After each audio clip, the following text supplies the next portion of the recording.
तो वृंदावन गांधी धाम में प्रकट हुआ, वृंदावन रसामृत। मैं इस बारे में विचार कर रहा था कि वृंदावन एक जगह नहीं रहता है, वृंदावन विचरण करता है। और इसका एक प्रमाण मुझे मिलता है, हमारे श्री हितहरिवंश महाप्रभु के परम चरण सेवक हुए श्री विठल दास जी। बहुत सावधानी से सुनिएगा। श्री विठल दास जी का चरित्र आता है, महाप्रभु श्री हितहरिवंश चंद जू के परम सेवक हुए।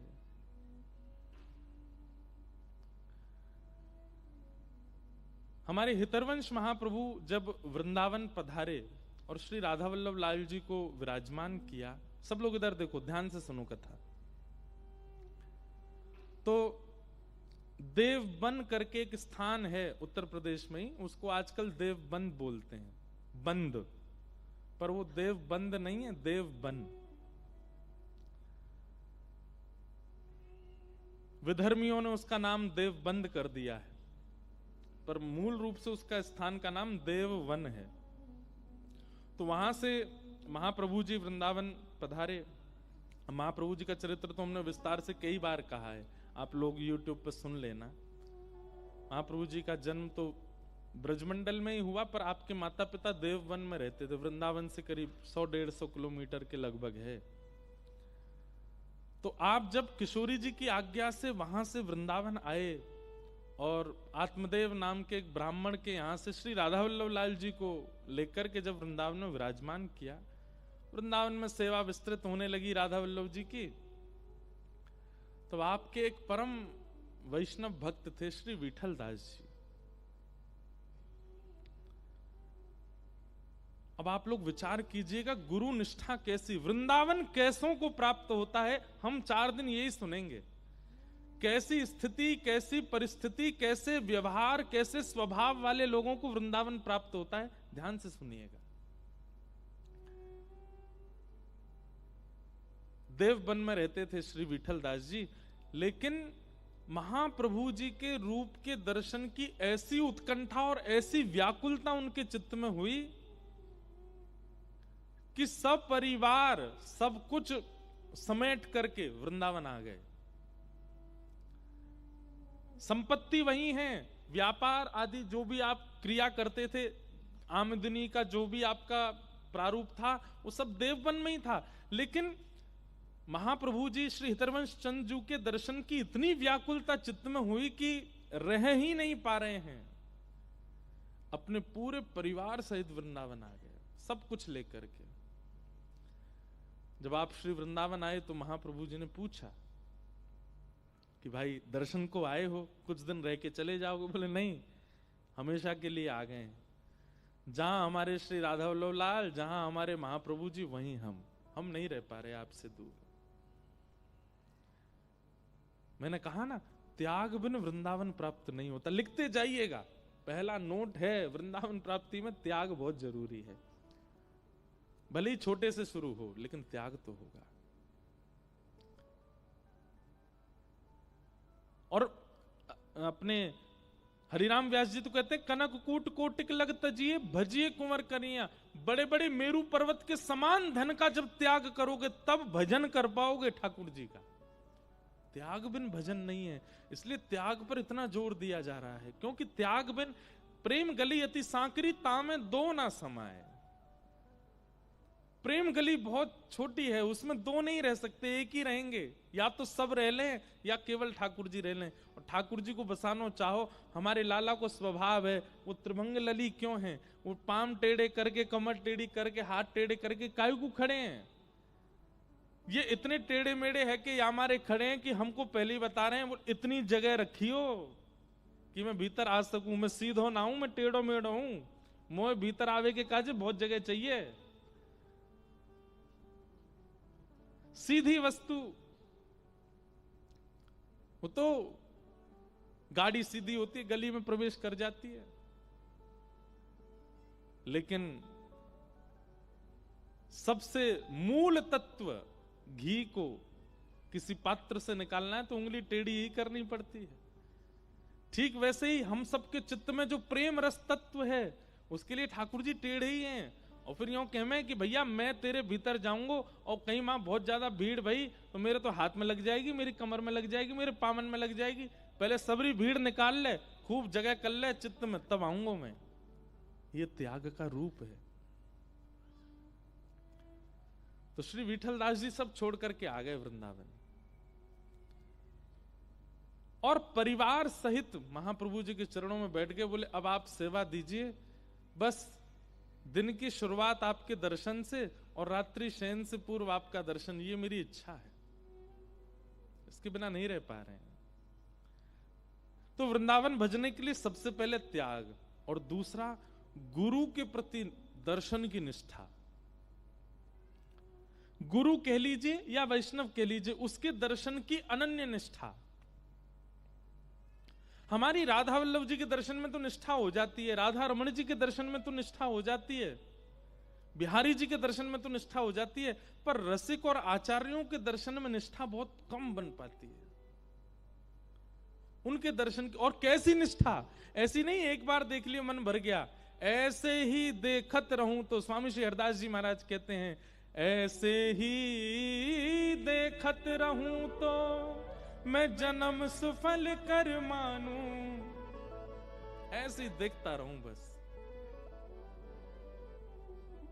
मेरे प्रिया प्रियतम दिखें, रसिक जन दिखें, वृंदावन वासी दिखें, गुरुजन दिखें, बस नेत्रन के आगे दिखते रहें।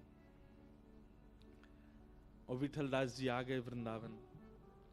आप खूब विद्वान थे, खूब ज्ञानवान थे, खूब योग्य थे, सब प्रकार संपूर्ण सब कुछ था आपके पास में, लेकिन फिर भी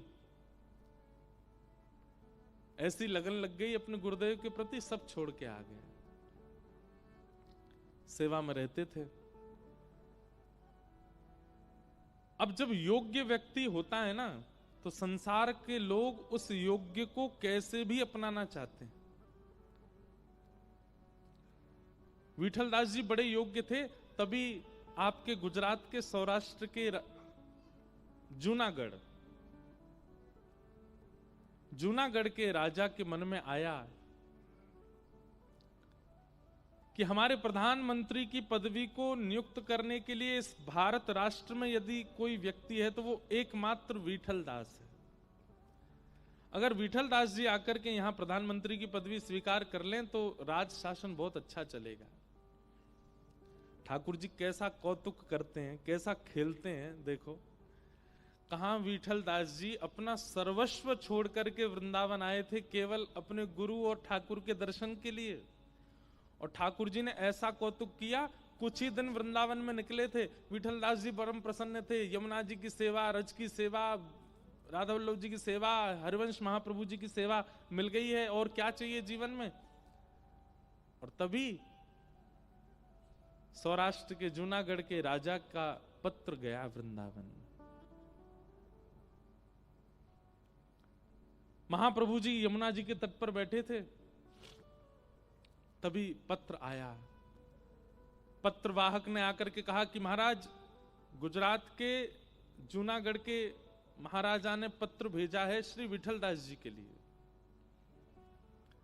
महाप्रभु जी बोले, अच्छा राजा ने पत्र भेजा है, पढ़ के बताओ तो क्या लिखा है। तो जैसे ही वो पत्र पढ़ने लगे, विठलदास जी कोई सेवा कर रहे थे, कुछ कर रहे थे वहां पर, और पत्र पढ़ते पढ़ते बोले, महाराज कह रहे हैं कि हमारी प्रधानमंत्री की जो पदवी है उसके लिए एकमात्र व्यक्ति पूरे भारत में जो हमें दिखता है वो केवल श्री विठलदास जी हैं। हमारा निवेदन है श्री महाप्रभु जी कृपा करके और श्री विठलदास जी अनुग्रह करके जूनागढ़ आकर के प्रधानमंत्री की पदवी स्वीकार करें। ये बात सुनकर के आज की डेट की अगर बात होती तो घर में उत्सव मन रहा होता, पर श्री विठलदास जी को जैसे ये बात पता चली, विठलदास जी उसी क्षण नेत्र बंद करके राधा वल्लभ जी को ध्यान करके बोले, हे श्री राधा वल्लभ लाल, मैंने अपने जीवन में कोई पुण्य किया हो, मैंने अपने जीवन में कोई सुकृत किया हो, मैंने अपने जीवन में इस जन्म में नहीं भी किया हो, पूर्व जन्म में भी कुछ, अगर मैंने कुछ तो अच्छा किया होगा, उस अच्छे का फल केवल ये दे देना कि गुरुदेव भगवान कहीं मुझे जूनागढ़ जाने की आज्ञा ना दे दें, ये मना कर दें, मुझे ये पदवी नहीं चाहिए।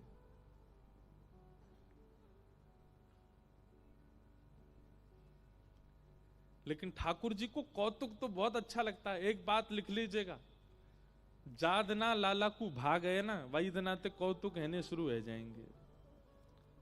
बिना कौतुक के लाला रहवे कोई नहीं, कछु ना कछु कर तो ही रहेगो। और आपके संग कछु नहीं है रहे हो, है सब कछु बढ़िया चल रहे हो, तो यो समझो अभी ठाकुर जी ने आप चुने नहीं हो। जैसे आप किसी को चुनते हो, जैसे कोई बालक होता है ना छोटा, बहुत प्यारा लग जाता है, तो बड़े लोग किसी को भा जाता है तो क्या चलते फिरते जहां मिल जाएगा उसके कभी गाल खींच लेंगे, कभी हाथ पकड़ लेंगे, कभी उसको ऐसे गुदगुदी कर देंगे, या जिससे वो रोए ऐसा कुछ कर देते हैं, जोर की आवाज कर देंगे, उसको डरा देंगे। जिससे बहुत प्रेम होता है ना उसको बार बार छेड़ा जाता है। घर के लोग कहते हैं तू क्या पूरे दिन इसके पीछे पड़ा रहता है, खूब चिल्लाते, फिर भी वो नहीं मानता। जब भी वो बालक मिलता है वो उसको छेड़ ही देता है। ठीक वैसे ही ठाकुर जी हैं, ऐसा प्रेम है ठाकुर जी का जिससे इनको अनंत प्रेम हो जाता है ना, उसको ऐसे ही छिड़ते रहते हैं। राह चलते कछु नहीं तो गाल मरोड़ देंगे, कछु नहीं तो ऐसी ठोकर लगाएंगे, मौके बल गिरोगे, सबरे दांत टूट जाएंगे। तुम्हारो कछु काम बहुत बढ़िया बनना होगा, कौतुबा में कछु ऐसो विघ्न डालेंगे कि बन ही नहीं पावेगो। ये ठाकुर जी का कौतुक होता है।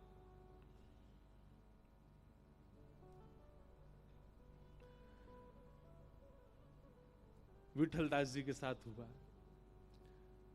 विठलदास जी प्रार्थना कर रहे हैं, हे राधा वल्लभ जी, कहीं गुरुदेव आज्ञा ना दे दें कि जूनागढ़ चले जाओ। और तभी महाप्रभु जी कहते हैं, वाह कितना शुभ संकेत आया है, कितना शुभ समाचार आया है विठलदास, बहुत बहुत तुमको शुभकामना, बहुत बहुत आशीष। अब जाओ, जाकर के जूनागढ़ के प्रधानमंत्री पद को स्वीकार करो। विठलदास जी के नेत्र सजल हो गए, शरीर कांपने लगा, चरणों में गिर गए, नाथ मैंने सब त्याग दिया केवल आपके और राधा वल्लभ जी के दर्शन के लिए, वृंदावन वास के लिए। कृपा करें भगवान, मुझे अब वापस यहां से मत भेजिए, मैं नहीं जा पाऊंगा, मैं नहीं रह पाऊंगा, मेरे प्राण निकल जाएंगे।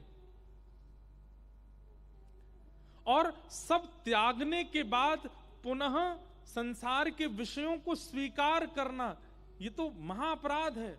मैं सब छोड़ चुका हूं, अब सामान्य परिवार छोड़ने के बाद एक राजपद भी स्वीकार करना, ये मेरे लिए उचित नहीं होगा। महाप्रभु जी कहते हैं, विठलदास,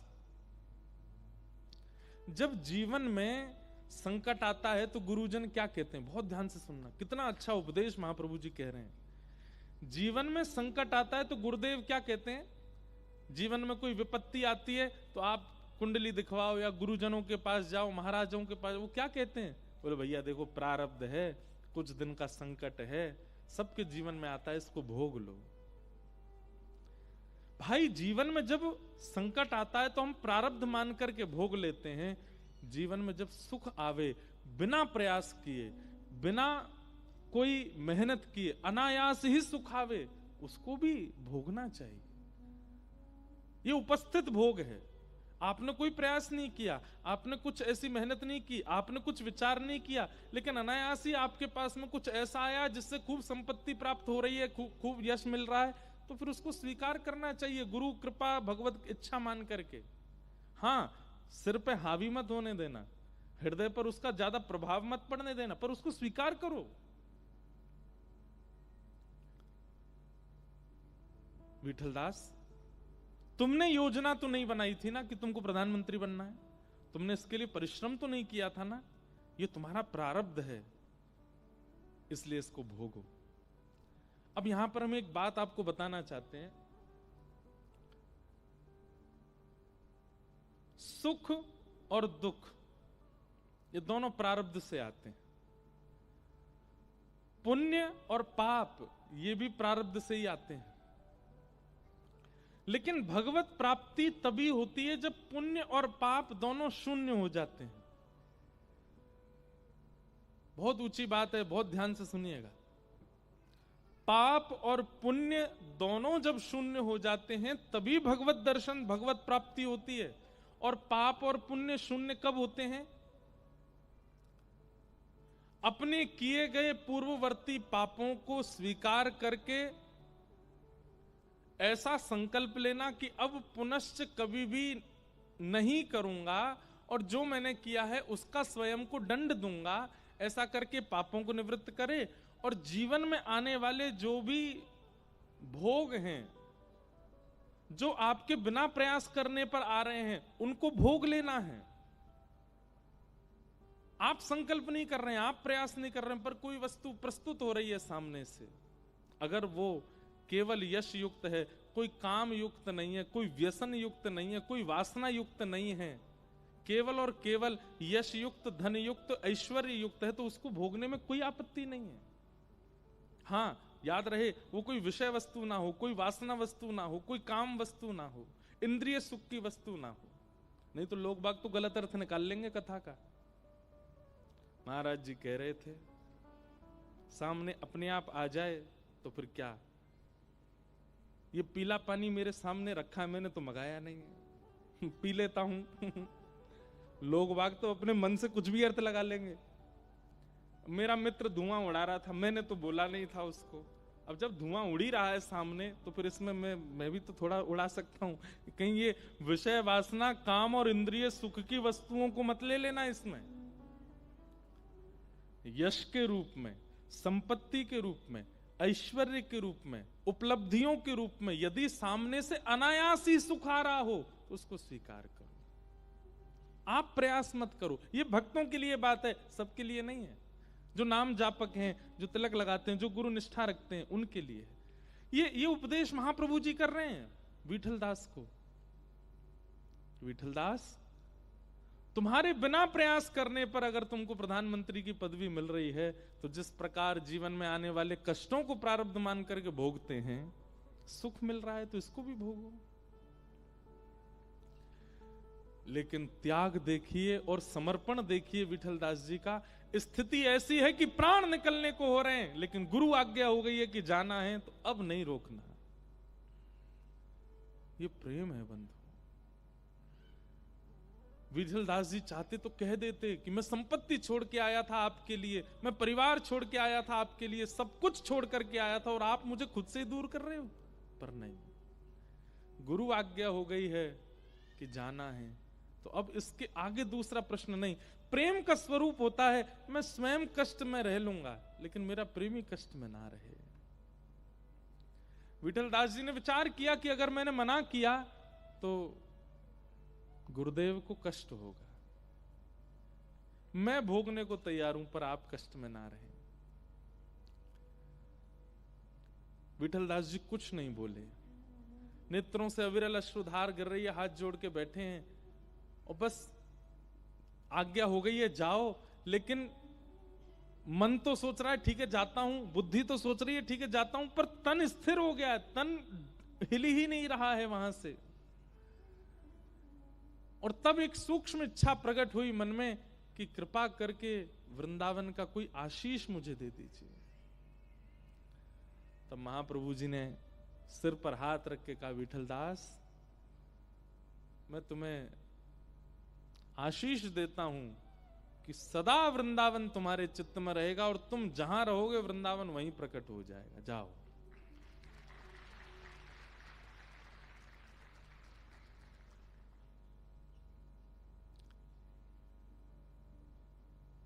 ठीक ऐसी ही लीला स्वामी श्री हरदास जी के चरित्र में भी आती है और वो तो बड़ी विचित्र लीला है कि अकबर के मन में आ गया कि मैं सब छोड़ करके निधिवन में ही रहूं स्वामी जी के पास, अकबर के मन में। तब स्वामी जी ने मन में विचार किया कि भैया जे अगर यहां आ गए हो तो यहाँ के पीछे इतनी भीड़ आ जाएगी हमारा भजन छूट जाएगा।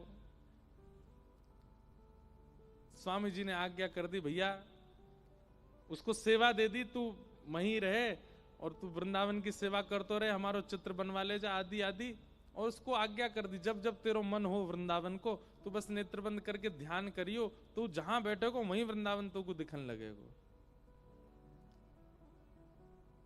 इसका मतलब ये बात प्रमाणित करता है कि वृंदावन अचल नहीं है, वृंदावन सचल है। वृंदावन चलता फिरता है, बस उसको प्रकट करने वाला कोई कोई स्थिति वाला चाहिए। श्री विठलदास जी निकल गए।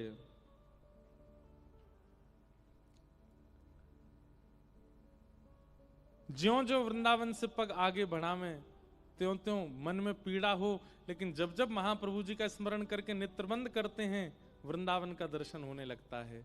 वही कल कल करती यमुना जी, वही रौ करते हुए समस्त पक्षी, राधा वल्लभ लाल जी, श्री महाप्रभु जी, कीर्तन करते समस्त वैष्णव जन दिखने लगते हैं।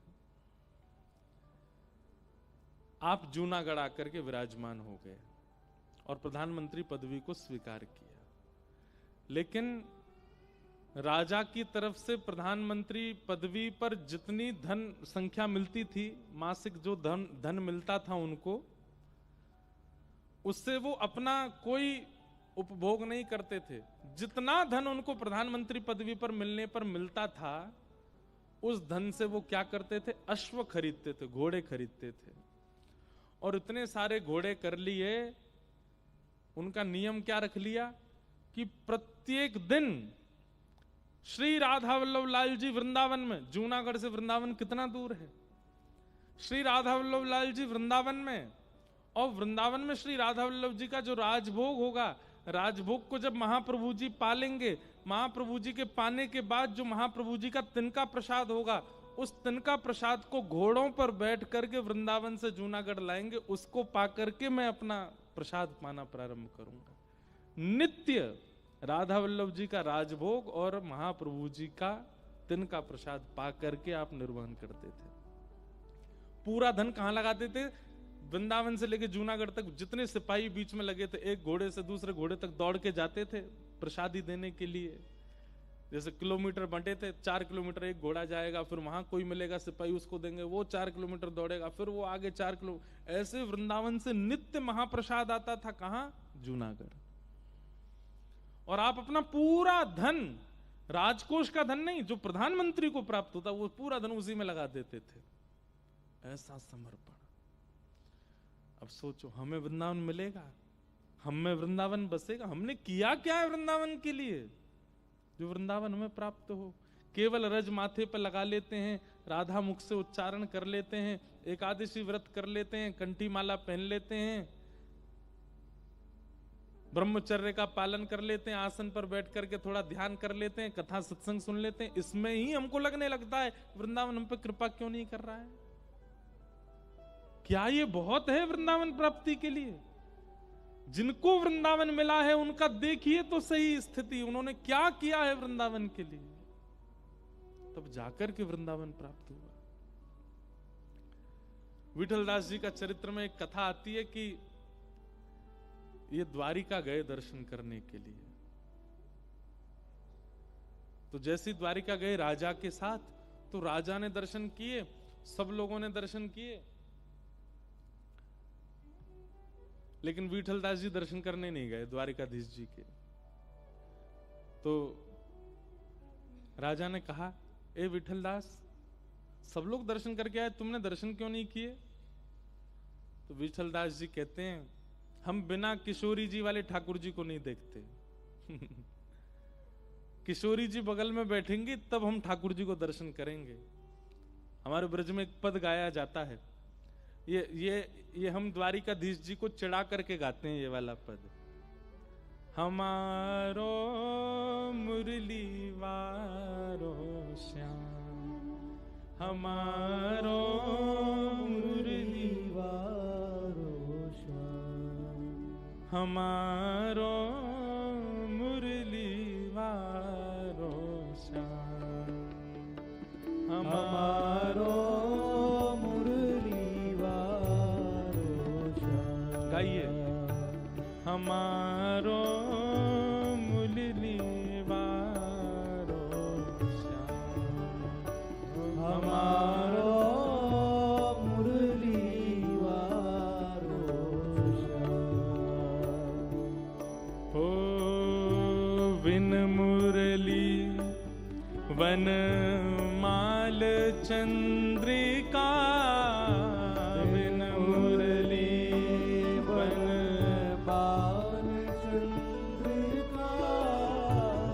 एक तो मुरली ना हो, वनमाला ना हो, और माथे पर यहाँ चंद्रिका धारण ना की हो।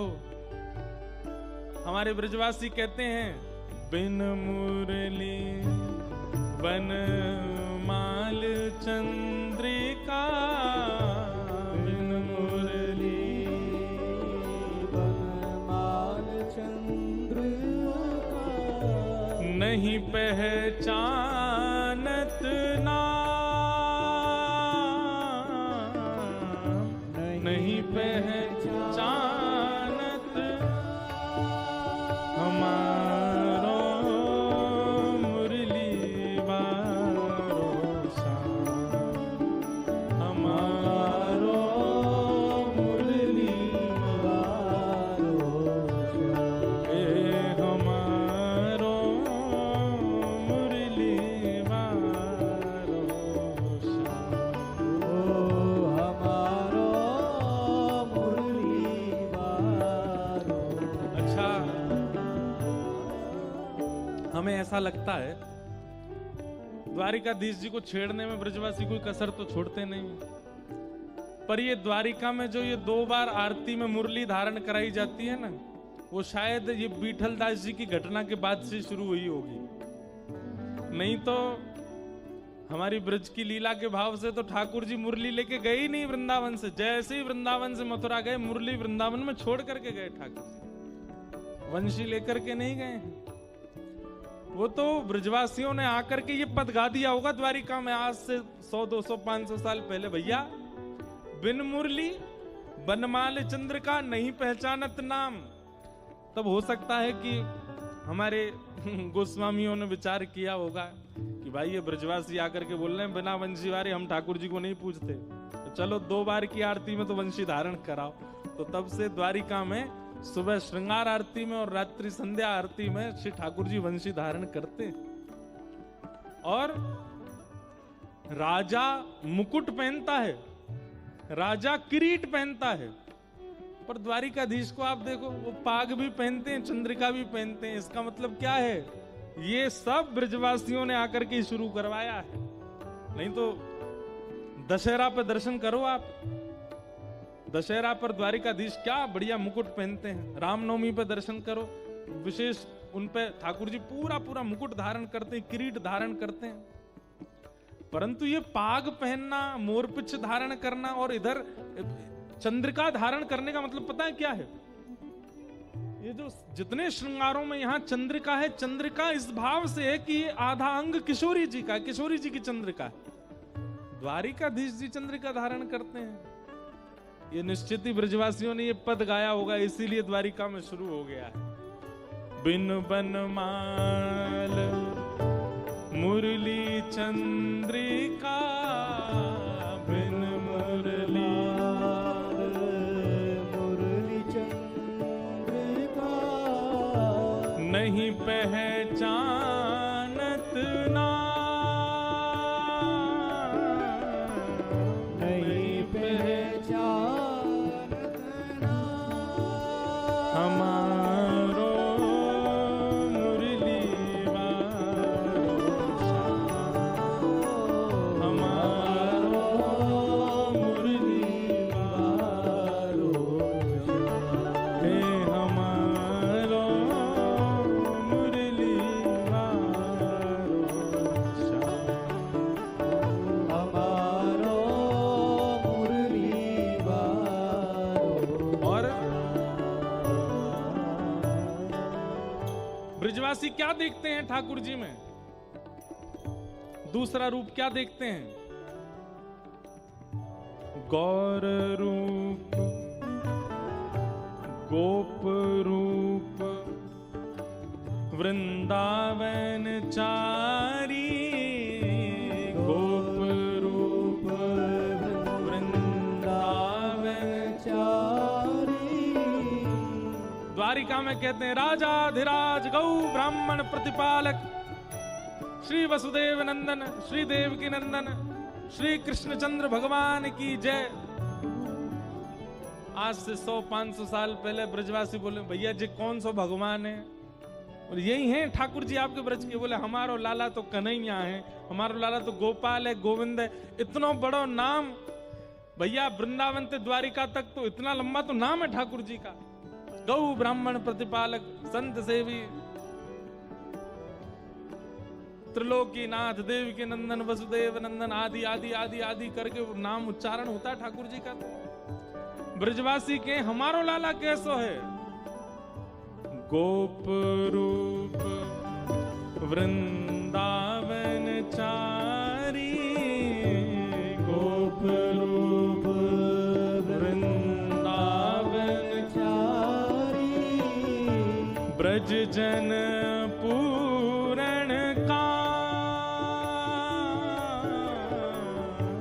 ब्रज जन पूरण का, याही सो हित चित में बाढ़ो, याही सो हित चित में बाढ़ो, याही सो हित चित में बाढ़ो, याही सो हित चित में बाढ़ो, दिन दिन पहले छिनया हमारो मुरली वारो, हमारो मुरली वारो, हमारो मुरली वारो,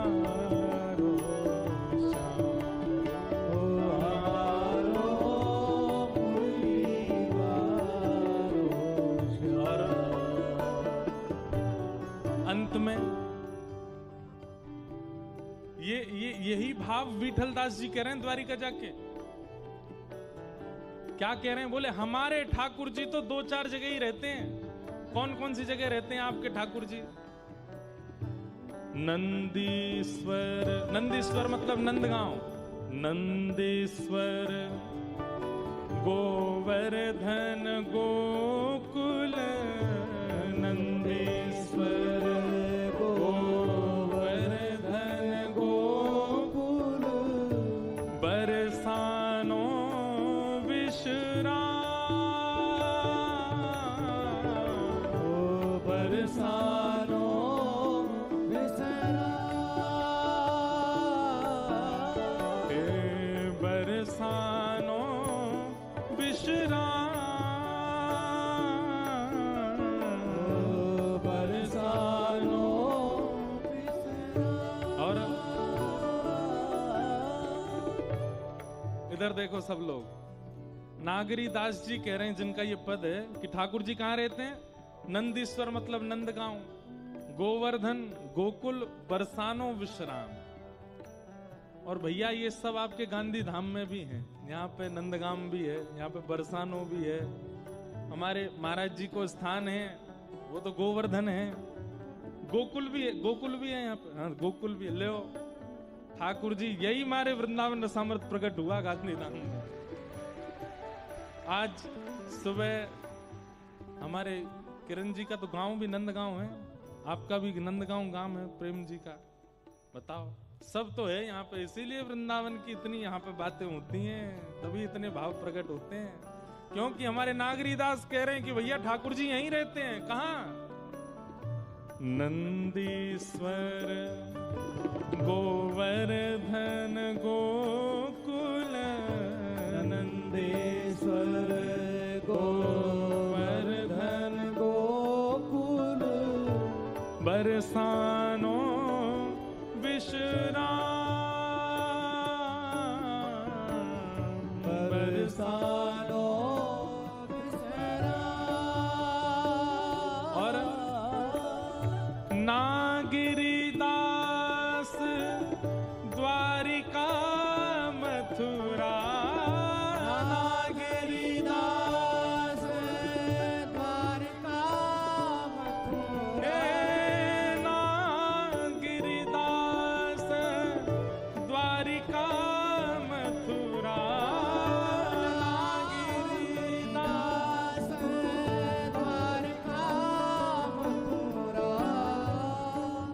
सो के सो काम, इन सो के सो काम, क्योंकि हमारो मुरली वारो श्याम, हमारो मुरली वारो हे हमारो मुरली वारो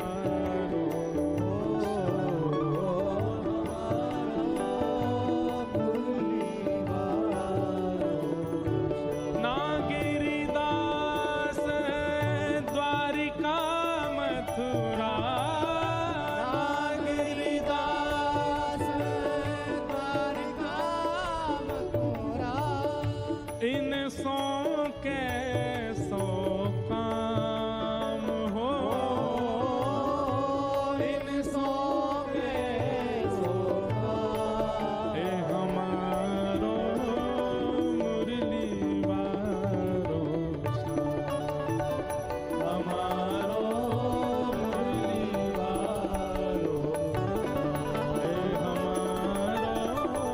मुरली वारो, हे हमारो मुरली वारो,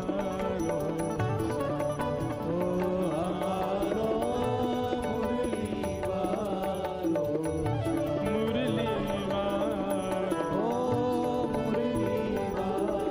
मुरली वारो, मुरली वारो, मुरली वारो, हे मुरली वारो, वृंदावन बिहारी लाल की जय। विठलदास जी दर्शन करने नहीं गए द्वारिकाधीश के, बोले बिन मुरली बनमाल चंद्रिका नहीं पहचानत नाम। मुरली तो है नहीं, चंद्रिका तो है नहीं, वनमाला तो पहनी नहीं, ये हमारे ठाकुर जी थोड़े ही हैं। अरे भैया ये द्वारिकाधीश ही हैं आपके। बोले द्वारिका में इतनी दूर वृंदावन से हमारे ठाकुर जी नहीं रहते, हमारे ठाकुर जी तो केवल कहा नंदीश्वर गोकुल बरसानो, नंदीश्वर गोवर्धन गोकुल बरसानो विश्राम, नागरी दास द्वारिका मथुरा, यहां कौन सो काम। और हमारे लाला तो वहीं रहे। तो विठल दास जी की इस बात पर राजा को क्रोध आ गया। बोले तुम भगवान का अपमान कर रहे हो, ठाकुर जी के धाम में आकर के द्वारिकाधीश के सामने आकर के तुम कहते हो कि वो भगवान नहीं है, ये आपके वृंदावन के लाला नहीं है। बोले बहुत बड़े भगत बनते हो, यदि ऐसा तुम्हारा भाव है तो अपने भजन भाव से, अपने प्रेम भाव से कुछ दिखाओ हमको, जिससे हम ये मान लें कि तुम्हारी बात में सत्यता है।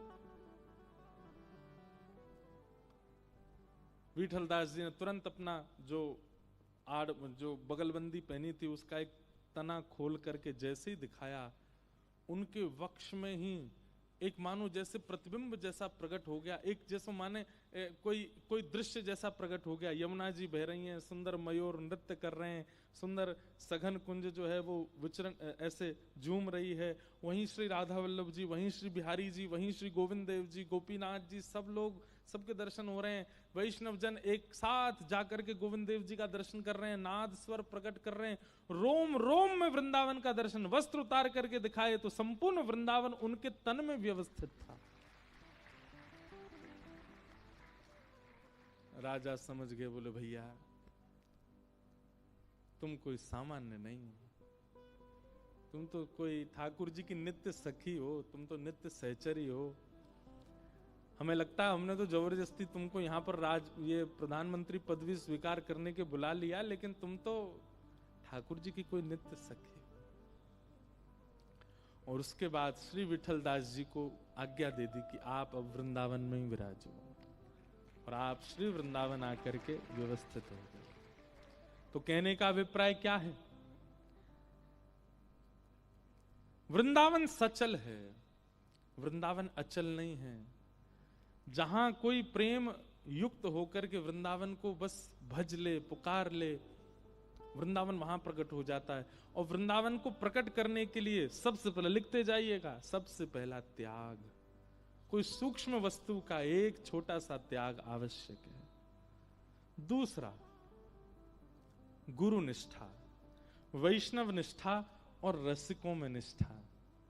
रसिक जनन की सेवा पाऊं, रसिक जनन की सेवा पाऊं, प्यारे राधा रमण के दर्शन पाऊं, प्यारे राधा रमण के दर्शन पाऊं।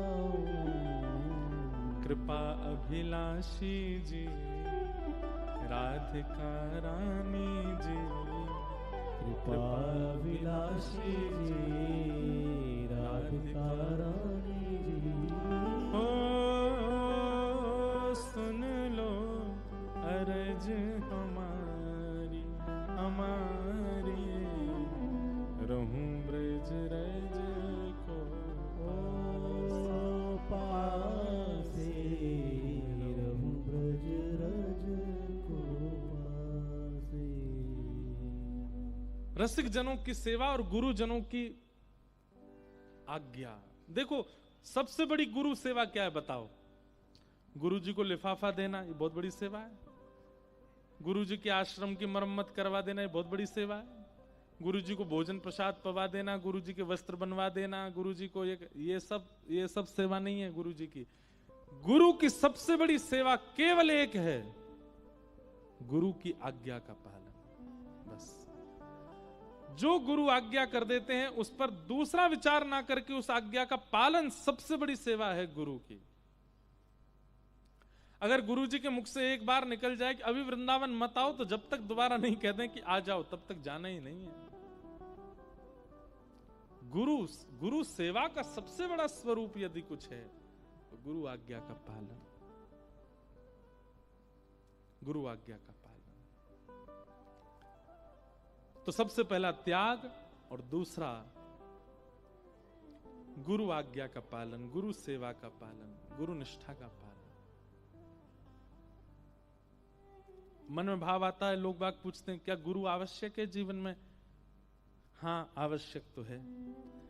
कई चरित्र हमने पढ़े हैं जहां ठाकुर जी आज्ञा करते हैं कि भाई तुम उन गुरु की सेवा में जाओ। एक गोविंद देव जी के एक परम भक्त हुए सखा, उनका नाम था राम प्रसाद जी। क्या नाम था?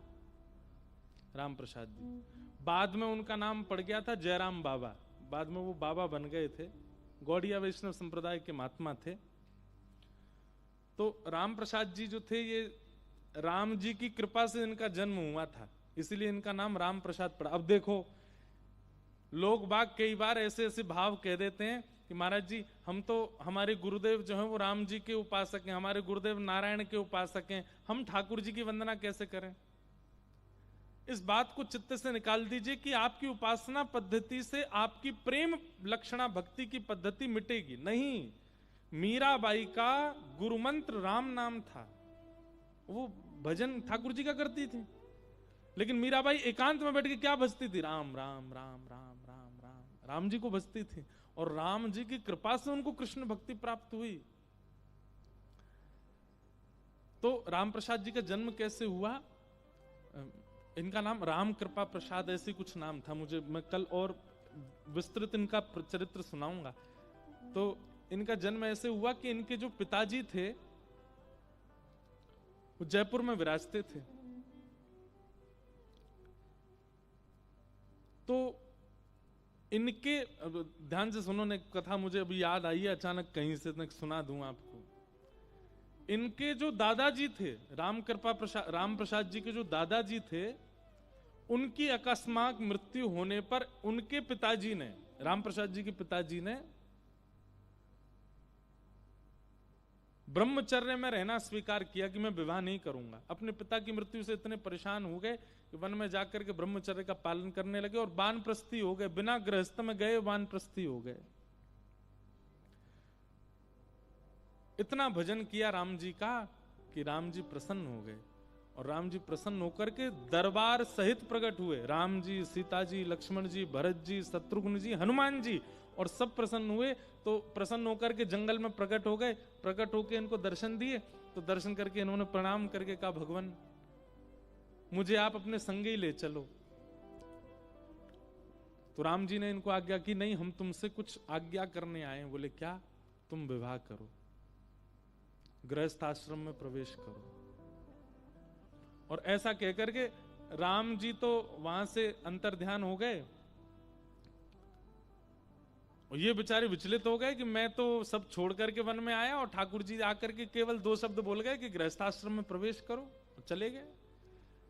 आपने आकर के फिर अब यूं सोचे ब्याह करूं तो किससे करूं? ठाकुर जी तो कह गए ब्याह करो। अब जो भी इनके घर आता, उससे विद्वान तो थे इनसे आकर के जो भी ब्राह्मण मिलते, बुजुर्ग थोड़े से, धीमे से पूछते आपकी बेटी है? तो सामने बोलते हाँ है। तो ब्याह हो गया उसका? तो कह देते हाँ हो गया। तो ये बेचारे नीचे नजर करके बैठे रहते, हाँ हूं करते रहते। लेकिन कोई कहता आपकी बेटी है? हाँ है। ब्याह हो गया? नहीं हुआ। हम कैसे वर रहेंगे आपकी बेटी के लिए? वो कोई अपने आप कैसे कह सकता भाई? लेकिन राम जी की आज्ञा हो गई, इसलिए इनको ये लगा कि अब तो मुझे ब्याह करना है। और तब इनका एक सुंदर ब्राह्मण थे, उन्होंने अपनी पुत्री के साथ में इनका विवाह किया। और तब इन दोनों का जो प्रथम पुत्र हुआ, उसका नाम इन्होंने राम प्रसाद रखा कि भाई ये राम जी की कृपा से हुआ, इसलिए इसका नाम राम प्रसाद। तो वो राम प्रसाद जी थे। छोटी सी अवस्था उनकी। तो जयपुर में गोविंद देव जी के मंदिर में गोविंद देव जी के सेवायत गोस्वामी के जो बालक थे, वो राम प्रसाद जी की उम्र के ही थे, छोटे छोटे थे सब। तो उनके साथ राम प्रसाद जी खेलने के लिए मंदिर में जाते थे। बहुत ध्यान से सुनना, बड़ा अच्छा चरित्र याद आया अचानक। तो गोविंद देव जी में मंदिर में खेलने जाते थे, तो उनको ऐसा लगता था कि गोस्वामियों के 3 बालक हैं, 2 तो मेरे साथ खेलते हैं और एक सज धज के मंदिर में खड़ा रहता है गोविंद देव जी। बोले ये वाला जो बालक है जो मंदिर में बैठा है ना, ये शायद गोसाई जी को बहुत ज्यादा अच्छा लगता है, इसलिए देखो रोज इसको कभी लाल पीतांबरी, कभी पीली पीतांबरी, सोने के आभूषण, हाथों में कड़ूले, पाम में पाजे, मोर मुकुट, कानों में कुंडल, और ऐसा तिलक विलक लगा के इतना सुंदर करके तैयार करके उस बालक को तो सिंहासन पर बैठा के रखते हैं। और ये 2 थोड़े कम प्रिय हैं, ये 2 मेरे साथ खेलते हैं। कैसा उनका सहज बाल स्वभाव। तो जब कभी गोटी खेलते थे तीनों बालक मिलकर के, गोविंद देव जी के प्रांगण में ही खेलते थे, तो गोटी खेलते खेलते ये राम प्रसाद जी गोविंद देव जी को देखते और उनको गोटी का प्रलोभन देते। बोले तुम नहीं खेलोगे? हम सब खेलते हैं, तुम भी खेलो। तो मन में विचार करते, जैसे मेरी माँ कभी मैं ज्यादा तैयार हो जाता हूं तो मना करती है ना, बाहर मत जाना, ऐसे ही इतने तैयार रहते हैं, इसलिए शायद इनको अनुमति नहीं होगी खेलने की। लेकिन राम प्रसाद जी का बहुत मन होता था कि कभी गोविंद देव जी उनके साथ गोटी खेलें। उन दोनों बालकों से भी कहते थे, बोले तुम दोनों अकेले आते हो, ये इनको क्यों नहीं लेके आते? तो वो दोनों हंस जाते, वो भी बालक, वो क्या जाने, बोले ये नहीं आते, यहीं रहते हैं। लेकिन एक बात है ना कि जिसका चित्त बहुत सहज है, जो बहुत भोंदू है, जो बहुत सरल है, ठाकुर जी को बहुत प्रिय लग जाता है। वो राम प्रसाद जी का ये बाल स्वभाव कि ठाकुर जी मेरे संग गोटी क्यों नहीं खेलते, ये गोसाई जी का बड़ा बेटा है, प्यारा बेटा, ये मेरे साथ क्यों नहीं खेलता। एक दिन ठाकुर जी ने ऐसी लीला की कि गोस्वामी जी के दोनों बालक अपनी नानी के घर चले गए और वो खेलने नहीं आए। और ये राम प्रसाद जी आकर के मंदिर प्रांगण में बैठकर प्रतीक्षा कर रहे हैं कि वो दोनों कब आएंगे, कभी गोटी नीचे मारें, कभी गोटी उछालें, हाथ में ले लें, और प्रतीक्षा कर रहे हैं वो दोनों कब आएंगे। वो दोनों तो आए नहीं। इतने में राम प्रसाद जी ठाकुर जी को देखने लगे, गोविंद देव जी को, और बोले आज तो तुम्हारे दोनों भाई भी नहीं आए, आज तो तुम आ जाओ, तुम ही खेल लो, आज हमारा मन ही नहीं लग रहा। कभी किसी खंबे पे जाके बैठ जाए, कभी कहीं बैठ, जैसे बालक का स्वभाव है, उसको खेलने का मन होता है तो वो पीछे पड़ जाता है। ठाकुर जी का मन हो गया कि मैं इसके साथ खेलूं, और तभी ठाकुर जी ने देखा कि एक द्वारपाल बैठा है और एक गुसाई जी अंदर डोल रहे हैं। तो द्वारपाल को तो अचानक इतनी जोर की लघु शंका आई कि वो उठ के भाग गया, और गुसाई जी को बहुत जोर की भूख लगी आई तो वो भी चले गए प्रसाद पाने। दोनों जैसे ही गए इतने में ही गोविंद देव जी अचल से सचल हो गए, और दोनों हाथ सीधे करके फेंटा बांध करके अपनी सोने की गोटियां उठा करके और फेंटा में लेकर के और हाथ में लकुट लेकर के आ गए प्रांगण में, और प्रांगण में आकर के बोले चल अब खेल मेरे साथ।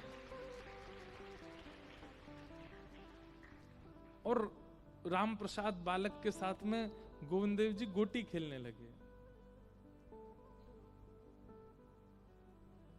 वो बालक खेल में तो उसके कमरुचि, ठाकुर जी जैसे चलें, ठाकुर जी जैसे बैठें, ठाकुर जी जैसे मुस्कुरावें, ठाकुर जी जैसे जो नैन मटकावें, वो तो उन्हीं पे ही मोहित होता जा रहा था। इतने सुंदर लग रहे थे ठाकुर जी। नैनाभिराम बंक मुस्कान, नैनाभिराम बंक मुस्कान, बाह मरूड़ लजावत कान, ये देखो श्याम, ये देखो श्याम, यही तो है मेरे जीवन प्राण। ये देखो श्याम, ये देखो श्याम, यही तो है जीवन प्राण। ये शब्द नाथ द्वार में लिखे थे लाल जी के उत्सव में। कैसे ठाकुर जी बोले नैनाभिराम, अभिराम नेत्र मतलब एक होता है विराम और एक होता है अभिराम। जिनके नेत्र देख करके आप रुकेंगे नहीं, आपकी सर्वांगीण इंद्रियां विश्राम पालेंगी, अभिराम हो जाएंगी, ऐसे नेत्र जिनके हैं। नैनाभिराम और बंक मुस्कान। बंक मुस्कान मतलब पूरे नहीं मुस्कुराते हैं ठाकुर जी, नेक हल्के से मुस्कुरा में एक जगह थे। और बोह मरोड़, अपनी भ्रगुटी अपनी बोह जब मरोड़ते हैं ठाकुर जी, बोह मरोड़ लजावत काम। भैया एक बात कहें, इन तीनों लोकों में सबसे सुंदर है कामदेव, लेकिन वो कामदेव भी केवल ठाकुर जी की बोह हिलने पर पागल हो जाता है। इतने सुंदर हमारे ठाकुर जी। बोह मरोड़ लजावत काम, ये देखो श्याम, ये देखो श्याम, यही तो है मेरे जीवन प्राण। ये देखो श्याम, ये देखो श्याम, यही तो है मेरे जीवन प्राण। राम प्रसाद बालक तो देख करके मंत्रमुग्ध हो गया ठाकुर जी, खेलना वेलना भूल गया। ठाकुर जी उसके सामने ठाड़े गए, अरे रोज मोए बुलावे खेलवे आजा, खेलवे आजा, आज मैं खेलवे आऊं तो मेरे संग खेल ही ना रहे हो, काई को बुलायो करे। पटक जाता हूं, कभी आपकी चाल पे अटक जाता हूं, कभी आपके हाथों पे। आप तो ढक के खेलो खुद को, तो ही खेल हो सकता है। ठाकुर जी बोले अच्छा दारी के मुंह नीचे बुला लियो, अब खेलना है, रुक जा भी बताऊं। इतने में ही द्वारपाल भी आ गया, गुसाई जी भी आ गए। ठाकुर जी राम प्रसाद जी की सबरी गोटी चुरा के भाग गए और जाके सीधे खड़े आ गए गोविंद देव जी। अब वो छोटा सा बालक, अब वो तो रोने लगा, मेरी गोटी ले गए, मेरी गोटी ले गए, मेरी गोटी लेके चले गए। तो द्वारपाल आया, ए बालक क्यों रोता है, वो रोज तो आते ही थे खेलने, मेरी गोटी ले गए। कौन ले गया? वो ले गए, ऊपर जाके खड़े हो गए, ऐसे मेरी गोटी उनके हाथ में लग रही है। तो द्वारपाल, ए पागल क्या बोलता है? ठाकुर जी हैं, गोविंद देव जी हैं, वो तेरी गोटी क्यों लेके जाएंगे? वो तो कहीं आते जाते नहीं, ऐसे खड़े रहते हैं। नहीं अभी आए थे नीचे, मेरी गोटी लेके, मेरी गोटी दो, मैं नहीं आऊंगा कल से, मेरी गोटी दिलवाओ। गुसाई जी आए, क्या बात है, क्यों हल्ला कर रहे हो? बोले रो रहा है। बोले क्यों रो रहा? मेरी गोटी ले गए ठाकुर जी, इनसे दिलवाओ मुझको। बोले तेरी गोटी कहां से ले जाएंगे ठाकुर जी? अरे नहीं मेरी गोटी लेके गए, आप देखो जाके वहां पे। तो बाल स्वभाव को सब लोग हंसी में ले रहे थे, लेकिन पुजारी जी के मन में आया इसकी संतुष्टि के लिए ठाकुर जी के आगे गोटियों का थाल रखा है, खेलते हैं ठाकुर जी, वो एक बार उठा के इसको दिखा देता हूं, देख कोई गोटी नहीं है। पुजारी जी जैसे ही गए थाल में जाके देखा तो सोने चांदी की गोटी ठाकुर जी की, और उनमें रंग बिरंगी सामान्य सी गोटियां राम प्रसाद जी की पड़ी हुई थी। गोसाई जी तो देख करके बोले ये तो मैं ही श्रृंगार करता हूँ, मैं ही सब व्यवस्थित करता हूँ, ये गोटियां ठाकुर जी की तो है नहीं। राधा हृदय कमल सो प्रकट हो, राधा हृदय कमल सो प्रकट और श्याम हृदय कुभार, वृंदावन मेरो वृंदावन, मेरो वृंदावन, हे श्री वृंदावन प्यारो वृंदावन, श्री वृंदावन प्यारो वृंदावन, सब सुख सागर रूप जागर रहे वृंदावन धाम, सब सुख सागर रूप उजागर रहे वृंदावन धाम। हाँ प्यारो रहे वृंदावन धाम, प्यारो रहे वृंदावन धाम। हे रूप गोस्वामी प्रगट कियो जहाँ, रूप गोस्वामी प्रकट कियो जहाँ, रूप गोस्वामी प्रगट कियो जहाँ, रूप गोस्वामी प्रकट कियो राधा गोविंद रूप निधान, वृंदावन मेरो वृंदावन, वृंदावन मेरो वृंदावन, हे श्री वृंदावन प्यारो वृंदावन, वृंदावन प्यारो वृंदावन, रूप गोस्वामी प्रगट कियो जहाँ, रूप गोस्वामी प्रकट कियो राधा गोविंद रूप निधान, वृंदावन मेरो वृंदावन, वृंदावन मेरो वृंदावन, हे श्री वृंदावन प्यारो वृंदावन, श्री वृंदावन प्यारो वृंदावन, बिहरत निस दिन कुंज गलन में, ब्रज जन मन सुख धाम, बेहरत निश दिन कुंज गलिन में, ब्रज जन मन सुख धाम। हाँ प्यारो ब्रज जन मन सुख धाम, प्यारो ब्रज जन मन सुख धाम। हे मदन मोहन को रूप निरख के, मदन मोहन को रूप रख दे, श्री मदन मोहन को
भट्ट झुकी हृदय वेदना प्रगट्यो शालिग्राम श्री गोपाल भट्ट झुकी हृदय वेदना प्रगट्यो शालिग्राम। हे श्री गोपाल भट्ट झुकी हृदय वेदना प्रगट्यो शालिग्राम श्री गोपाल भट्ट झुकी हृदय वेदना प्रगट्यो शालिग्राम।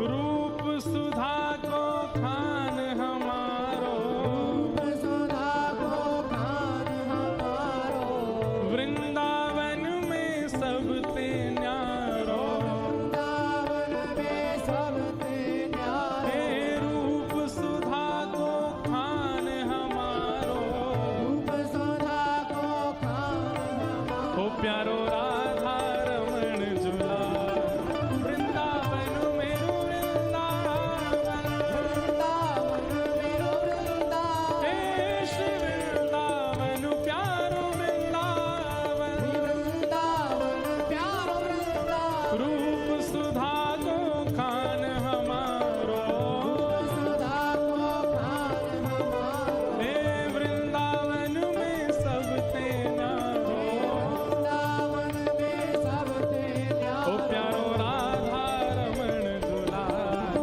वृंदावन मेरो वृंदावन वृंदावन मेरो वृंदावन। हे श्री वृंदावन प्यारो वृंदावन वृंदावन प्यारो वृंदावन। श्री राधा रमण लाल की जय। आतुर हित हरिवंश पुकारो राधा राधा नाम आतुर हित हरिवंश पुकारो राधा राधा नाम। हे जय राधे राधे राधे राधे श्री राधे राधे राधे राधे वृषभानु दुलारी राधे राधे बरसाने वारी राधे राधे कीरत सुत प्यारी राधे राधे हरिवंश पियारी राधे राधे आतुर हित हरिवंश पुकारो राधा राधा नाम आतुरित हरिवंश पुकारो राधा राधा नाम। सघन कुंज यमुना तट आयो गगन कुंज यमुना तट आयो मदन टेर वृंदावन आयो मदन टेर वृंदावन ओ आयो। प्यारो राधा वल्लभ लाल वृंदावन मेरो वृंदावन वृंदावन मेरो वृंदावन। हे श्री वृंदावन मेरो वृंदावन वृंदावन मेरो वृंदावन। मदन टेर वृंदावन आयो मदन टेर वृंदावन आयो। हे सघन कुंज यमुना तट आयो गगन कुंज वृंदावन आयो। प्यारो राधा वल्लभ लाल वृंदावन मेरो वृंदावन वृंदावन मेरो वृंदावन। हे श्री वृंदावन प्यारो वृंदावन वृंदावन प्यारो वृंदावन। श्री राधा वल्लभ लाल की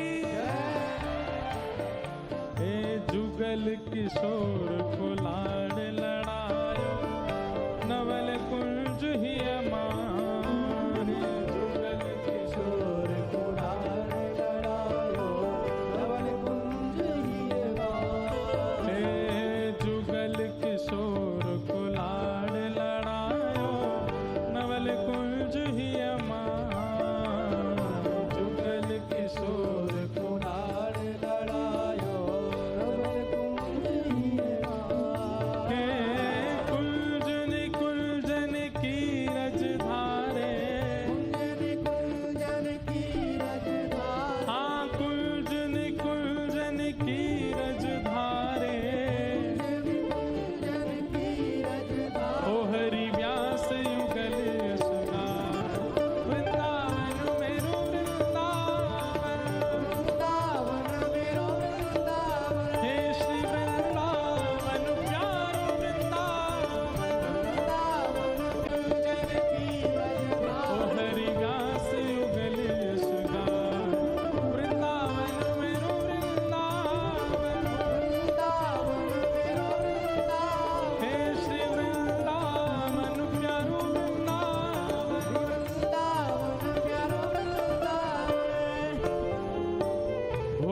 चतुर्दश की सुंदरता निधिवन करत बिहार।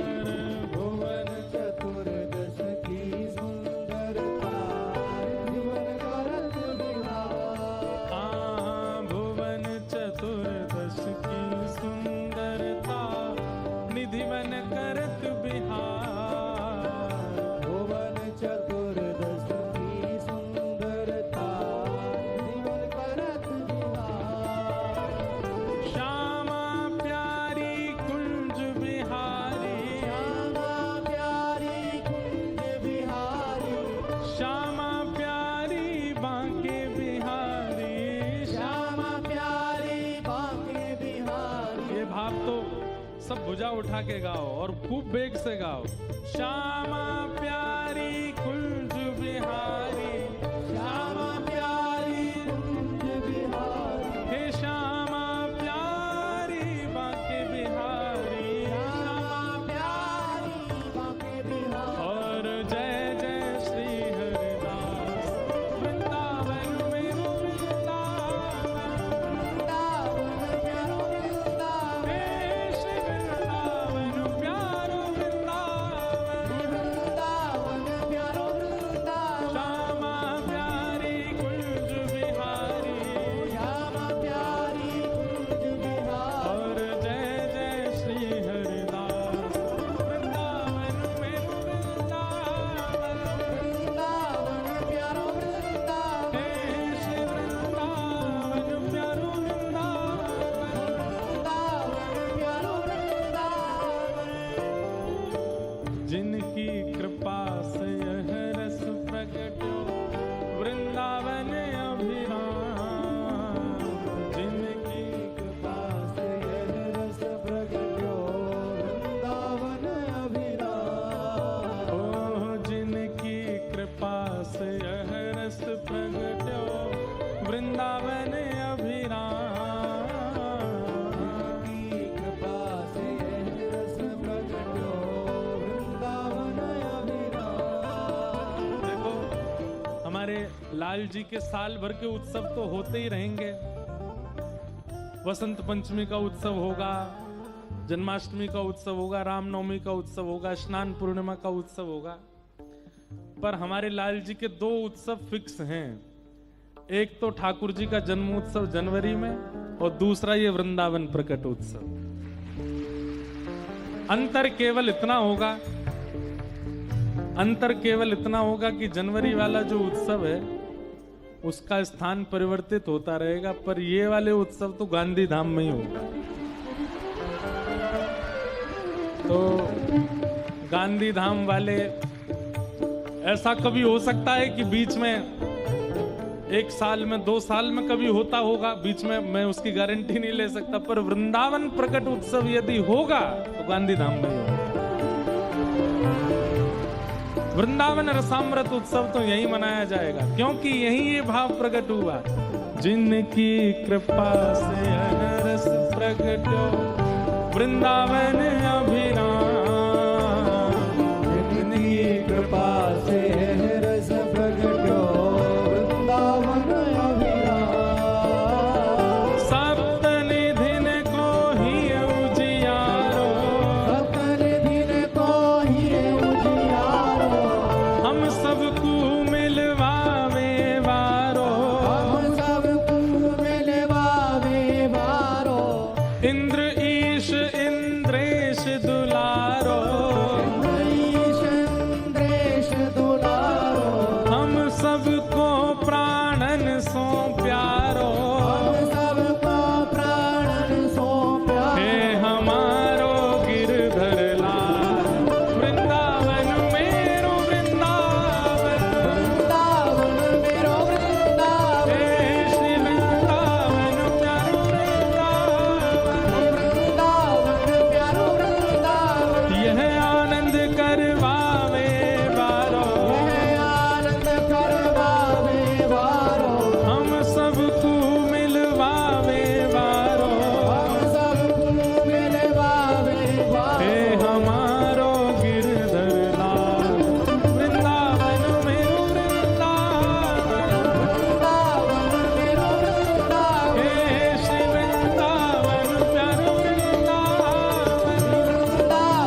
श्री राधा रमण लाल की।